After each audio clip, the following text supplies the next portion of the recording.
প্রিয় দর্শক আসসালামু আলাইকুম।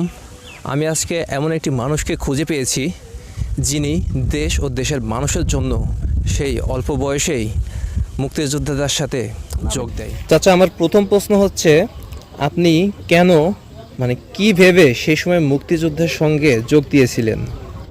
যোগ দিলাম যে আমার দেশের সবাই যখন দেশ ভাগাভাগি হয়ে গেল, শেখ সাহেব 11 দফা দাবি করছিল। 11 দফা দাবির পরে এরা বললো যে না, শেখ সাহেব বললো যে আমার দেশে গণভোট দিতে হবে, আমার দেশের জিনিস থাকতে হবে দেশে, আমার শিক্ষার হার বাড়াইতে হবে, 25 বিঘার খাজনা মাপ।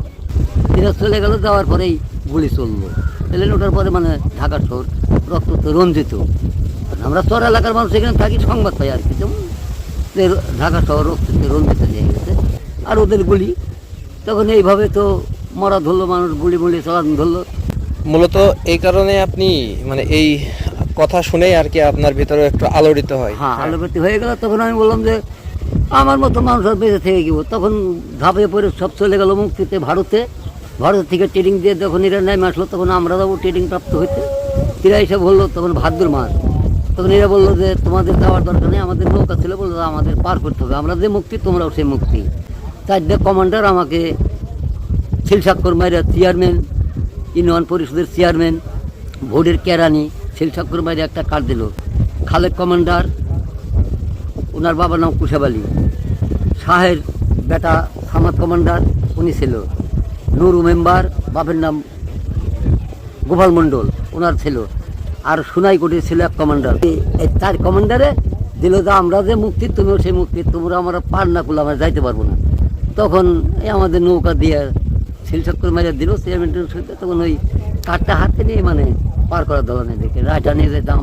লালপুর থানায় অ্যাটাক করছে, রায়টা ওই ব্রিজের নিচে বরতলি, এখান থেকে যাওয়ার পরে এরা ভাদ্র মাসে ওখান থেকে আইসে স্পিড ভোট দিয়ে আপনার ফেরি সাইড দিয়ে আসছে আমার বাজমারা অপারেশন করলো। তাতে মানুষ মেরে গেল 22 জন।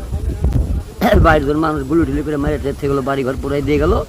পুরাই দেওয়ার তো মানুষ বিচ্ছিন্ন, এইভাবেই চলতে থাকলো। আর মুক্তি জায়গায় জায়গায় এরকম নিয়ে দিয়ে আর যুদ্ধ চললো। আর আপনার সহযোদ্ধা আপনার চোখের সামনে মারা গেছে, কেউ গুলি খাইছে, হ্যাঁ, এরকম একটা কিছু বলেন বলে ওই সন্ধ্যা লাগলো, নৌকা সরাই দিছি। ওরা পুনরায় ওখানে এসে বললো যে শালারা তো মুক্তি নিয়েছিল, শালারা সরে গেছে, শালারা সাইড দেওয়া ভুল হয়েছে। হ্যাঁ, তখন আমরা আড়ালে বসে শুনি। তো ওখানে ছিলাম 2টা রাত 3টে দিন না খাওয়া। যখন দেশ স্বাধীন হলো তখন আপনার অনুভূতিটা কেমন ছিল একটু জানান। অনুভূতিটা যে দেশ এখন স্বাধীন হলো, সরকার দেশে গঠন হবে, আমরা জনগণ ভালোভাবে চলবো।